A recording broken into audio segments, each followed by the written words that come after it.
تیرے خلق کو حق نے عظیم کہا، تیل کیا کوئی تجھ سا ہوا ہے نہ ہوگا شہا، تیرے خالق حسن و ادا کی قسم۔ نبی پاک صلی اللہ تعالیٰ علیہ وسلم کی سیرت کو اللہ نے سب سے عظیم کہا، خلق، اور خلق یعنی حضور کی صورت کو بھی سب سے خوبصورت کیا۔ نہ حضور کی صورت جیسا کوئی ہے، نہ حضور کی سیرت جیسا کوئی ہے۔ آؤ میں آپ کو بتاؤں، ام المومنین عائشہ صدیقہ رضی اللہ تعالیٰ عنہا سے پوچھا گیا، ماں آپ بتائیں رسول اللہ صلی اللہ علیہ وسلم کے اخلاق کیسے تھے؟ حضرت عائشہ صدیقہ فرماتی ہیں، کان خلقہ القرآن، ان کے اخلاق تو پورا قرآن ہے۔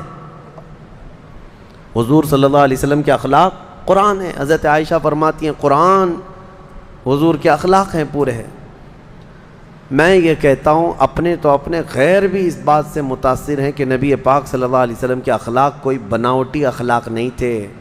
آپ کے کردار، آپ کا کیریکٹر جو ہے وہ کوئی تکلف سے، تصنع سے آنے والا نہیں تھا، یہ نیچرلی اللہ تعالیٰ نے اس اعلیٰ اخلاق پر آپ کو پیدا کیا تھا۔ آپ عربوں میں جو حضور کے جان، ان سے بھی اگر کوئی چیز پوچھ لیں بتا دیں گے۔ اس زمانے کے جو مکہ کے کفار جو جان کے درپے تھے، تلواریں، کیا محمد صلی اللہ تعالیٰ علیہ وسلم کے اخلاق کیا ہیں؟ تو وہ کہتے ہیں ہماری دشمنی اپنی جگہ پر، لیکن آج تک ہم نے کبھی ان کو جھوٹ بولتے، کسی کو فحش بات کرتے ہوئے دیکھا، نہ کسی کو گالی دیا، نہ کبھی وعدہ خلافی کیا، نہ کسی کو ترچھی نگاہ سے دیکھا، نہ کسی کے ساتھ ظلم کیا۔ یہ حضور کے اخلاق ہیں۔ نبی پاک صلی اللہ علیہ وسلم نے امت کو یہ تعلیم دی، جو ہمارے چھوٹوں پر رحم نہیں کرتا اور بڑوں کی عزت نہیں کرتا وہ ہم میں سے نہیں ہے۔ یہ اخلاق نہیں ہے تو اور کیا ہے؟ یہ اعلیٰ کردار ہیں نبی پاک صلی اللہ علیہ وسلم کے۔ حضرت سلمان فارسی رضی اللہ تعالیٰ عنہ ایک بار استنجا کے لیے بیٹھے ہوئے تھے، یہودی دیکھ کر کے مذاق اڑا رہے تھے۔ حضرت سلمان فارسی رضی اللہ تعالیٰ عنہ ڈھیلا استعمال فرما رہے تھے اپنے استنجا کو سکھانے کے لیے۔ یہودی کہنے لگے یہ کیا طریقہ ہے؟ تو حضرت سلمان فارسی نے کہا کہ ہاں، ہمیں رسول اللہ صلی اللہ علیہ وسلم نے اس بات کی تعلیم دی ہے کہ استنجا کو ہم یا تو ڈھیلے سے، پتھر سے۔ یہودی ہنسنے لگے، ٹھٹا مار کر کے کہنے لگے اچھا تمہارے رسول کے پاس تم استنجا کے مسئلے بھی وہ بتا دیتے ہیں، یعنی یہ مسئلے ایسے ہیں جس کو وہ سمجھتے ہیں کہ عیب ہے اس کو بتانا۔ حضرت سلمان فارسی رضی اللہ تعالیٰ عنہ نے فرمایا ہاں، قسم ہے اس رب کی جس نے میرے رسول کو حق کے ساتھ بھیجا، انہوں نے ہماری زندگی کے کسی بھی مسئلے کو چھپایا نہیں، ہر چیز ہمیں بتا کر واضح عطا فرمائی ہے۔ اور اسلام ہے جو کسی مسئلے کو چھپاتا نہیں، اور نہ ہی اس میں کوئی شرم و حیا کی بات ہے۔ غلط کاریوں میں پڑھنے سے تو بہتر ہے کہ مسئلے کی حقیقت معلوم ہو جائے لوگوں کو۔ میں آج بھی یہ کہتا ہوں کہ مردوں کے لیے مخصوص مسائل، عورتوں کے لیے مخصوص مسائل دوسرے قوموں میں ڈھونڈ کر کے لا کر کے دکھا دیں۔ حیض کے مسائل، نفاس کے مسائل، استحاضہ کے مسائل، یہ عورتوں کے پرسنل مسائل ہوا کرتے ہیں، لیکن شریعت نے اس کو واضح طریقے سے بیان کیا ہے، پورا بیان کر کے رکھا ہے کہ کہیں کوئی انجانے میں گمراہ نہ ہو جائے اور کچھ کا کچھ نہ کرے۔ یہ اعلیٰ اخلاق پر آیا ہوا دین ہے، نبی پاک صلی اللہ تعالیٰ علیہ وسلم کے اخلاق۔ لیکن افسوس یہ ہے کہ ان کی قوم، ان کی امت آج بد اخلاق ہو رہی ہے۔ افسوس اس بات کا ہے، المیہ اس بات کا ہے کہ نبی پاک صلی اللہ تعالیٰ علیہ وسلم کے جو نام لیوا ہیں یہ ان کے اخلاق کی بجائے کسی اور کے اخلاق کے پیچھے پڑ گئے۔ ابھی پرسنالٹی ڈیولپمنٹ کے لیے اور اچھے عمدہ کیریکٹر سیکھنے کے لیے لوگ جو ہے کلاسز جوائن کرتے ہیں، وہاں کلاسز میں سکھائے جاتے ہیں کہ تمہیں کس طرح لوگوں سے ملنا چاہیے، ہینڈ شیک کیسے کرنی چاہیے، بیٹھیں تو کیسے بیٹھیں، کھانے کے وقت کتنے چمچ ہونا چاہیے، ہاتھ کیسے رکھنی چاہیے، یہ سب آج سکھایا جا رہا ہے۔ لیکن مجھے افسوس اس بات کا ہے کہ ہمارے بچے ان لوگوں سے اخلاق سیکھنے جا رہے ہیں جن کو پیشاب کا طریقہ بھی نہیں معلوم۔ ہاں، کھڑے ہو کر کے پیشاب کر کے آ جاتے ہیں اور یہاں اخلاق سکھا رہے ہوتے ہیں، اخلاق سکھا رہے ہیں اور لوگوں کو یہ بتا رہے ہیں کہ ایک اچھے کیریکٹر، گڈ مینرز پتہ نہیں کیا کیا الفاظ دے کر کے. مجھے افسوس اس قوم پر ہے کہ جس کے لیے قرآن کہہ رہا ہے وَإِنَّكَ لَعَلَىٰ خُلُقٍ عَظِيمٍ، محبوب ہم آپ کو سب سے بلند اخلاق پر بنائے ہیں. کاش تم دیکھ لیے ہوتے نبی پاک صلی اللہ علیہ وسلم کے اخلاق کو. اسی میں عزت ہے میرے عزیزو، اسی میں عزت ہے. کچھ لوگوں نے آج ایسا سمجھ لیا ہے کہ حضور کے اخلاق، حضور کے کردار بہت پرانے ہو گئے. اس زمانے کے اگر طور طریقوں پر ہم چلیں گے تو پتہ نہیں اب نئی دنیا میں ہم کو کیا سمجھیں گے، ملا بولیں گے، مولوی بولیں گے. یہ تمہاری خام خیالی ہے، شیطانی وسوسہ ہے تمہارا. ہر زمانے میں میرے مصطفیٰ کے اخلاق اعلیٰ ہیں، لیکن بس اس کو سینے سے لگانے والا ہونا چاہیے. وہ جہاں جائے، ہم نے آج دیکھا ہے کہ افغان کے وہ مولوی لوگ، ان کی پگڑیاں، ان کے کرتے پیجامے ہیں، لیکن ہم نے یہ بھی دیکھا کہ وقت کا سپر پاور بھی گھٹنے ٹیک کر ان سے مذاکرات کرنے پر مجبور ہے. ہاں، وہ افغان کے مولوی لوگ کہیں یہ نہیں کہ امریکہ سے، رشیا سے مذاکرات کرنا ہے، ڈائلاگ ہے تو تھوڑا سوٹ بوٹ پہن کر کے جاتے ہیں. نہیں، وہ اپنے اسی پرانے لباس میں ہی جاتے ہیں. یہ اچھی شناخت لے کر جاتے ہیں، اپنی آئیڈینٹیٹی لے کر کے جاتے ہیں. میاں جب دنیا اپنی شناخت کے ساتھ آتی ہے تو ہم اپنی شناخت کے ساتھ کیوں نہ جائیں؟ میں اس پر آپ کے ہاں شدت تو کبھی نہیں کیا، لیکن یہ ضرور کہتا ہوں کہ عشق کا تقاضا ہے، محبت کا تقاضا ہے، اپنے حبیب کے چہرے کو سجایا جائے. اور حضور صلی اللہ تعالیٰ علیہ وسلم کے اخلاق میں جو عزت ہے وہ دنیا میں کسی بھی چیز میں عزت نہیں ملے گی. تمہاری عزت وہیں پر ہے. آج انگریز ننگے گھوم کر کے فخر کرتے ہیں، تم اپنے نبی کے اخلاق پر کیوں نہیں فخر کر سکتے؟ اور نوجوانوں کو میں ایک جملہ کہتا ہوں، آج لوگ چوٹی رکھ کر کے شرماتے نہیں، تمہیں داڑھی رکھنے میں کیوں شرم آئے؟ چوٹی والوں کو شرم نہیں آتی اور داڑھی والوں کو کیوں شرم آتی؟ داڑھی مرد کی شان ہے، نبی پاک صلی اللہ تعالیٰ علیہ وسلم کی وجاہت ہے یہ. اور آپ دیکھیں بہت سارے لوگوں کو ایسا لگتا ہے کہ نہیں، یہ زمانے کے تقاضوں کے اعتبار سے نہیں، یہ دنیا نے تمہیں اس طرح دماغ میں بٹھا رکھا ہے، انہوں نے الٹ کر کے رکھا ہے دجالی نظام لانے کے لیے. اور مردوں کو یہ سوچنا بھی چاہیے. میں اس لیے کہہ رہا ہوں کہ میرے مصطفیٰ کریم صلی اللہ تعالیٰ علیہ وسلم کے اخلاق میں سے ہے. کسی بھی صحابہ کرام کی زندگی دیکھو، اولیاء کرام کی زندگی دیکھو، وہ حضور اکرم صلی اللہ علیہ وسلم کی ان اخلاق کے پیچھے چلے، انہوں نے عزت پائی. کچھ تو رکھتے داڑھی، اور یہ داڑھی بھی بڑی ضدی ہے. بیچارہ صاف کر کر کے داڑھی کو بولتا ہے نہیں میں مرد نہیں ہوں، وہ بار بار اگ کر کے بتاتی ہے نہیں تو مرد ہی ہے.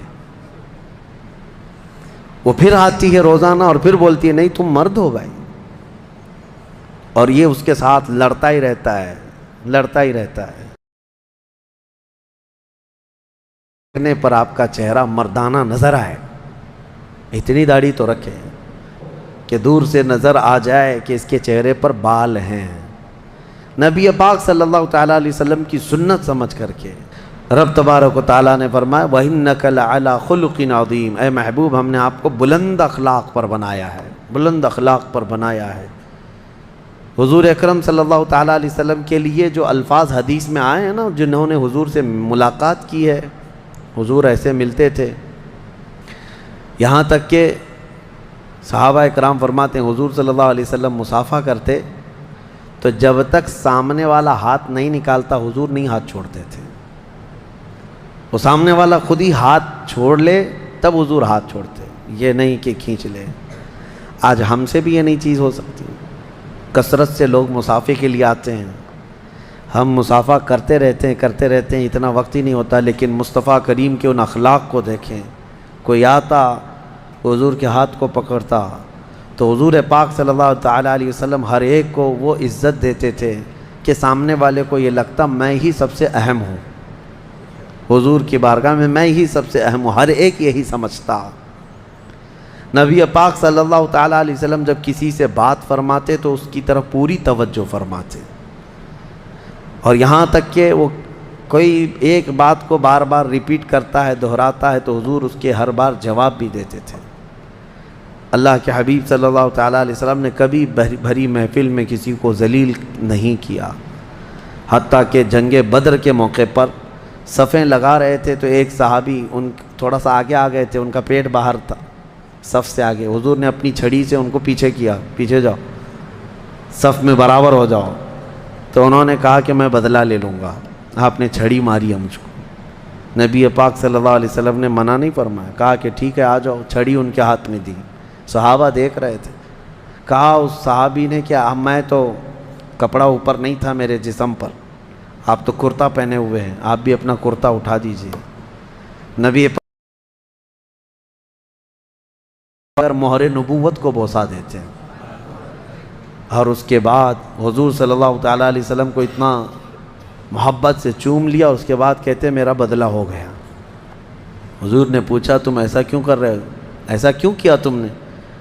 وہ صحابی کہتے ہیں اس لیے کہ جنگ کے میدان میں ہوں اور جان ہتھیلی پر لے کر کے ہوں، کیا پتہ کہ واپس اس میدان سے میں باہر نکل پاؤں یا نہیں۔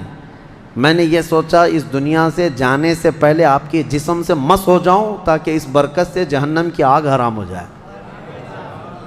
نبی پاک صلی اللہ علیہ وسلم نے مسکرایا۔ حضور نے اخلاقی طور پر اپنے آپ کو بدلے کے لیے تک پیش کر دیا، بدلے کے لیے پیش کر دیا، یہاں تک کہ حضور صلی اللہ تعالیٰ علیہ وسلم حسنین کریمین کو ایک بار گود میں لیے چوم رہے تھے، بوسہ دے رہے تھے۔ کبھی کبھار حضور صلی اللہ تعالیٰ علیہ وسلم ان کے لبوں کو چومتے تھے اور ان کی گردن کو سونگھتے تھے۔ تو ایک صحابی تھے، انہوں نے کہا یا رسول اللہ صلی اللہ علیہ وسلم آپ بچوں کو چومتے بھی ہیں، یعنی بوسہ دیتے ہیں؟ تو حضور صلی اللہ تعالیٰ علیہ وسلم نے فرمایا یہ رحمت کا ایک حصہ ہے جو اللہ نے عطا کیا ہے۔ تو انہوں نے کہا میرے تو کتنے بچے 8-10 یا کچھ، انہوں نے کہا میں نے کبھی آج تک بچوں کو چوما ہی نہیں۔ کہا حضور اکرم صلی اللہ تعالیٰ علیہ وسلم نے کہ بچوں کو یہ پیار کرو، یہ بوسہ دینا یا ان کو قریب کرنا یہ حضور کی سنتوں میں سے ہے۔ پہلے عرب لوگ اس کو عیب سمجھتے تھے کہ بچوں کو کیسے اٹھائیں گے، یہ سب کام عورتوں کا ہے۔ اللہ کے نبی صلی اللہ تعالیٰ علیہ وسلم نے بچوں کا پیار سکھایا ہے۔ جو باپ جتنا اسے وقت دے گا، جتنا پیار دے گا، جوانی میں بچہ اس کے لیے اتنا ہی خدمتگار بھی ہوگا، اتنا ہی خدمتگار ہوگا۔ کھانے کے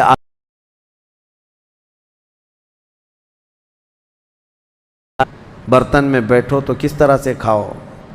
جب مختلف قسم کے کھانے ہوں یا ایک ہی قسم کا کھانا ہو تو آدمی کو اپنے سامنے سے کھانا چاہیے۔ کبھی یہ بھی حدیث ہے، طویل حدیثیں ہیں، ادھر سے ہاتھ اٹھا کر ڈال رہا ہے، ادھر سے ہاتھ، میرے آقا صلی اللہ علیہ وسلم نے منع فرمایا۔ مختلف قسم کے کھانے ہوں الگ الگ تو الگ الگ جگہ سے اٹھا کے کھائیں، لیکن کھانا رکھا ہو تو ایک ہی جگہ سے آدمی ہاتھ اٹھا کر کھائے۔ بیٹھنے کا طریقہ حضور نے بتایا کہ کھانے پر کس طرح بیٹھے۔ استنجا میں بیٹھنے کے طریقے بھی حضور نے بتایا، یہ جسمانی اعتبار سے بھی تمہارے لیے کتنے مفید ہیں۔ اس کے علاوہ پانی پینے کے طریقے حضور نے بتایا کہ 3 سانسوں میں پیے، نہ کہ بیل کی طرح کنٹینیو ایک ہی گھونٹ میں پورا پانی پی جائے۔ حکمتیں ہیں حضور صلی اللہ تعالیٰ علیہ وسلم کے ان اخلاق میں، بڑی حکمتیں ہیں۔ سونے کے آداب بتائے، کس طرح سے لیٹنا ہے۔ یہ آج کون تربیت دیتا ہے، کون بتاتا ہے؟ ایک ایک چیز بچپن سے لے کر کے بڑھاپے تک ہر مرحلے میں اللہ کے نبی صلی اللہ تعالیٰ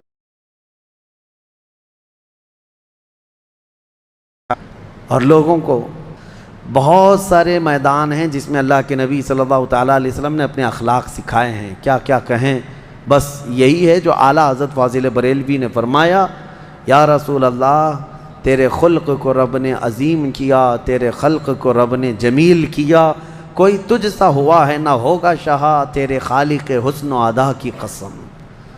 اور اس کے بعد اسی سورہ قلم میں اللہ تعالیٰ نے ایک شخص کی مذمت میں 10 برائیاں گنائی ہیں۔ ولید بن مغیرہ، اس نے حضور صلی اللہ علیہ وسلم کی گستاخی کی تھی، حضور کو برا بھلا کہتا تھا، گالیاں دیتا تھا۔ تو حضور اکرم صلی اللہ علیہ وسلم تو اللہ تعالیٰ نے آیتیں نازل فرمائی، جھٹلانے والوں کی پیروی نہ کریں اے میرے رسول، ان کی مت سنیں، کثرت سے قسم کھانے والا، جھوٹا آدمی، اور کئی برائیاں اللہ تعالیٰ نے گنائی۔ اس میں ایک برائی تھی عتل بعد ذلک زنیم، یہ زنا سے پیدا ہوا آدمی، ولید بن مغیرہ کے بارے میں۔ جب یہ آیتیں اتری تو اس کو لوگوں نے بتایا کہ تیرے متعلق تو قرآن میں خرابیاں آ گئی، تیری برائیاں گنائیں۔ پھر کہا کہ 9 تو میں جانتا ہوں ہے میرے اندر، یہ جو ہے 9 تو مجھے معلوم ہے، یہ 10ویں کہ میں زنا سے پیدا ہوا ہوں، یہ کیسے؟ دوڑتا ہوا پھر آیا اپنے گھر میں اپنی ماں کو، اور اپنی ماں کو گرا کر کے سینے پر چڑھ کر بیٹھ کر پوچھنے لگا، بتا سچ سچ بتا میں کس کا بیٹا ہوں؟ اس کی ماں نے بہت اچھا جواب دیا، کہا تو اگر صحیح باپ کا ہوتا تو اپنی ماں کے سینے پہ نہیں بیٹھتا، حقیقت میں تو اپنے باپ کے نام سے جو مشہور ہے اس کا نہیں ہے، جنگل میں ایک چرواہا تھا، اس سے میں نے زنا کر لیا تھا، مجھ سے ہو گئی تھی بدکاری اور اسی سے تو پیدا ہوا ہے۔ ولید بن مغیرہ اٹھ گیا اور کہا 10ویں بھی کمپلیٹ ہو گئی، 9 تو تھی اندر، 10ویں برائی بھی کمپلیٹ ہو گئی۔ آج کے یہ سب حرامیوں کو پوچھ لینا چاہیے اپنی ماں سے جا کر کے، جو حضور کی شان میں بھونکتے ہیں، ان کو پوچھ لینا چاہیے اپنی ماں سے جا کر کے۔ یہ قرآن کا اصول میں بتا رہا ہوں، اس میں مجھے کوئی جھجک نہیں ہے۔ اسی لیے میرے عزیزو، آپ اس بات کو سمجھ کر کے چلیں کہ نبی پاک صلی اللہ تعالیٰ علیہ وسلم کی شان میں بھونکنے والے یہ ایسے ہی لوگ ہیں جن کا نطفہ ثابت نہیں ہے، جن کا نسب ثابت نہیں ہے، جن کی اصل میں خطا ہے، ورنہ حلال بندہ حضور صلی اللہ تعالیٰ علیہ وسلم کے ہر اخلاق پر قربان جاتا ہے کہ حضور کی شان میں جب کبھی حملہ ہو، نبی پاک صلی اللہ علیہ وسلم کی جب کبھی کوئی گستاخی کرے تو اس گستاخ کا جواب دینا، توجہ، اس گستاخ کا جواب دینا عام آدمی کی نہیں بلکہ یہ اللہ رب العزت کی سنت مبارکہ ہے، اللہ کی سنت مبارکہ ہے۔ ناموس رسالت کی حفاظت اور رسول پاک صلی اللہ تعالیٰ علیہ وسلم کی پہرے داری اور دشمنان رسول کو منہ توڑ جواب دینا، یہ اللہ کی سنت مبارکہ ہے۔ تو آپ کی زندگی میں اگر کبھی موقع ملے تو ایسے گستاخوں کا منہ توڑ جواب دیں، منہ توڑ نہیں دانت توڑ بھی جواب دیں کہ نبی پاک صلی اللہ تعالیٰ علیہ وسلم کی شان میں بولنے کے لیے پھر دانت ہی نہ رہیں، وہ کیا بول رہا ہے بعد میں کسی کو سمجھ میں بھی نہ آئے۔ دنیا میں ہماری بات تو چھوڑیں، بڑے بڑے دوسرے دانشور لوگوں نے لکھا ہے، آپ کو میں بتاؤں، گرو نانک کا تو ایک جملہ مشہور ہے، محمد صلی اللہ تعالیٰ علیہ وسلم نہ ہو تو عبادت ہی نہیں ہے دنیا میں، عبادت کا صحیح طریقہ دنیا میں دکھانے والے محمد صلی اللہ علیہ وسلم۔ اسی طرح سے کئی ایسے لوگ ہیں جو نان مسلم ہیں لیکن حضور پاک صلی اللہ تعالیٰ علیہ وسلم کی تعریف میں وہ رطب اللسان ہیں۔ گرو نانک نے تو پوری نعتیں لکھی ہیں حضور صلی اللہ تعالیٰ علیہ وسلم کے متعلق، پتہ نہیں کتنے اشعار لکھے ہیں۔ جارج برنارڈ شاہ ایک بہت بڑا رائٹر بھی گزرا ہے، دانشور ہے، انگریز ہے، اس نے اپنی کتاب میں لکھا ہے کہ میں نے بہت سارے ریولیوشن دنیا میں دیکھے، انقلاب، لینن کا انقلاب، مارکسزم کا انقلاب، یہ ریولیوشن آیا، کمیونزم کا ریولیوشن آیا، بہت سارے بڑے بڑے انقلاب آئے دنیا میں۔ وہ کہتا ہے جو انقلاب لانے والی شخصیت ہوتی تھی وہ جب تک زندہ ہوتے ان کی تحریک بھی چلتی، تنظیم بھی چلتی، اور اس کے بعد دھیرے دھیرے دھیمی ہو جاتی، ٹھنڈی پڑ جاتی۔ جو انقلاب لانے والے لوگ تھے وہ جاتے ہیں تو تنظیم ٹھنڈی پڑ جاتی ہے، تحریک ختم ہونے لگتی ہے۔ اور وہ کہتا ہے میں نے صرف ایک ریولیوشن دیکھا ہے جو مدینے سے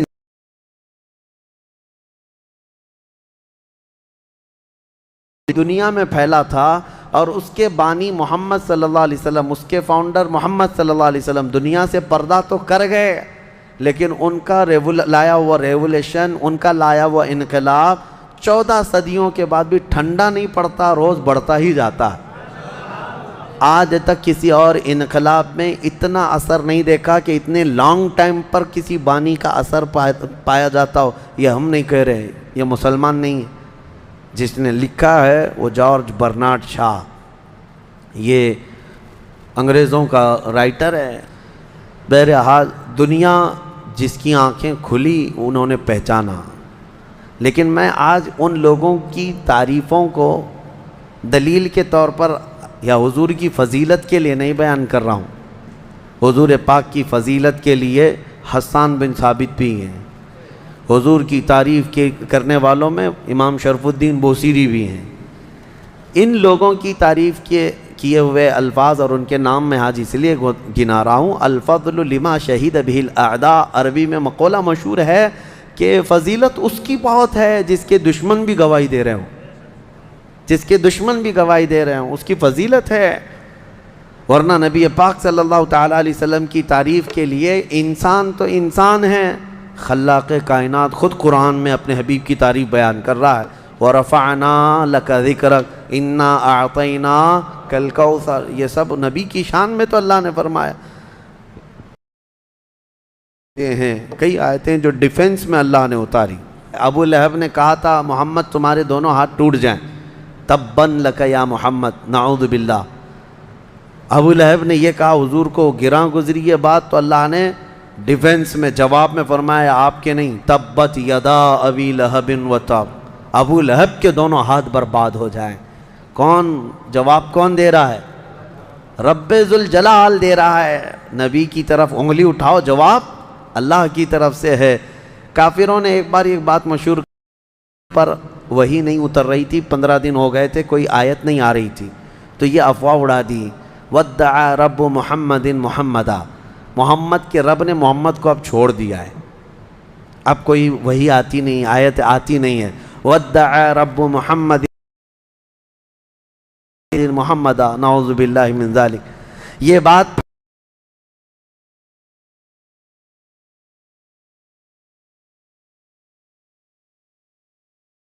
پریشان حال تھے، یعنی غمگین تھے. نبی پاک صلی اللہ تعالیٰ علیہ وسلم کا جب غمگین تھے ان کافروں کی باتوں کو سن کر کے، تو اللہ تعالیٰ نے اپنے حبیب کی تسلی اور ان کافروں کے منہ بند کرنے کے لیے ڈیفنس میں، دفاع میں آیتیں اتاری. وَالضُّحَىٰ وَاللَّيْلِ اِذَا سَجَىٰ مَا وَدَّعَكَ رَبُّكَ وَمَا قَلَىٰ، محبوب کے چمکتے چہرے کی قسم، ان کی زلف معمبری کی قسم، محبوب آپ کے رب نے نہ آپ کو چھوڑا ہے اور نہ کچھ کم کیا ہے. وَلَلْآخِرَةُ خَيْرٌ لَكَ مِنَ الْأُولَىٰ، بلکہ آپ کی ہر آنے والی گھڑی پچھلی گھڑی سے کئی زیادہ بہتر ہے. جواب کون دے رہا ہے؟ اللہ دے رہا ہے. ابو لہب نے کہا تھا جب حضور صلی اللہ تعالیٰ علیہ وسلم کے بیٹے حضرت ابراہیم کا انتقال، حضور کے 3 بیٹے بچپن میں انتقال کر گئے، 2 تو پہلے انتقال کیے تھے، تیسرے مدینے میں حضرت ابراہیم یہ انتقال کر گئے، تو اب بیٹے بچے ہی نہیں. تو اس وقت یہ بات مشہور ہوئی یہ ابو لہب وغیرہ کی طرف سے کہ محمد کی نسل قطع ہو گئی، یعنی مقطوع نسل ہے، نعوذ باللہ، کٹی ہوئی نسل. حضور صلی اللہ تعالیٰ علیہ وسلم کو یہ جب اس نے کہا تو اللہ تعالیٰ نے حضور کی شان میں اور ان کافروں کے منہ کو بند کرنے کے لیے یہ آیتیں نازل فرمائی. اِنَّا أَعْطَيْنَاكَ الْكَوْثَرَ فَصَلِّ لِرَبِّكَ وَانْحَرْ إِنَّ شَانِئَكَ هُوَ الْأَبْتَرُ. اے محبوب ہم نے تو آپ کو خیر کثیر عطا فرمایا، ہم نے آپ کو کوثر عطا کیا ہے. کوثر کا مفہوم سمجھ بھی نہیں سکو گے کہ کوثر کیا ہے، کوثر کس کو کہتے ہیں، یہ سمجھنے کے لیے بہت تمہیں عربی میں بلاغت اور فصاحت کے کئی قواعد جاننے پڑیں گے. ایک مختصر سی بات میں بتا دوں، دنیا کو اللہ قلیل فرماتا ہے، پوری دنیا کیا ہے؟ قلیل. قلیل کے اپوزٹ میں جو ہوتا ہے وہ کثیر ہوتا ہے، اور کثیر سے زیادہ ہو تو اسے اکثر کہتے ہیں، اور اکثر سے بھی زیادہ ہو تو کوثر کہتے ہیں. تو اللہ تعالیٰ نے اپنے حبیب کو جو دیا ہے وہ یہ پوری دنیا کا اپوزٹ کریں تو کتنا ہو گیا؟ کثیر. اور اس سے بھی زیادہ ہو تو کیا ہوگا؟ اکثر. اور اس سے بھی زیادہ ہو تو کوثر. اور اللہ فرما رہے ہیں محبوب ہم نے تو آپ کو کوثر عطا کیا ہے. کھڑے ہو جائیں اور رب کی عبادت کریں اور قربانی کریں. ان شانئک هو الابتر.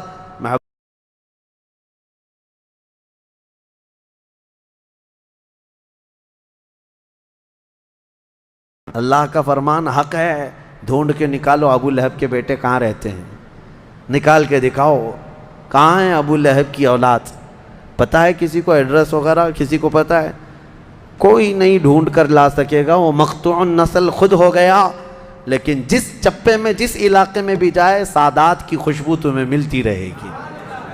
میرے آقا کی آل ہر جگہ ہے. اللہ نے اپنے نبی کی آل کو سیدہ کائنات فاطمۃ الزہرا سے چلایا ہے. تو سید زادے جتنے بھی ہیں دنیا میں آج ہیں کہ نہیں ہیں؟ الحمدللہ. تو جو اعتراض حضور کی طرف کافر کرتے تھے تو جواب کون دیتا رہا؟ اللہ دیتا رہا۔ ہاں، یہ ہر ایک عاشق رسول جواب دے حضور صلی اللہ تعالیٰ علیہ وسلم کی عزت کے لیے۔ اللہ کریم ہم جب تک زندہ رہیں ہمیں حضور پاک کی عزت پر مر مٹنے کی توفیق عطا فرمائے۔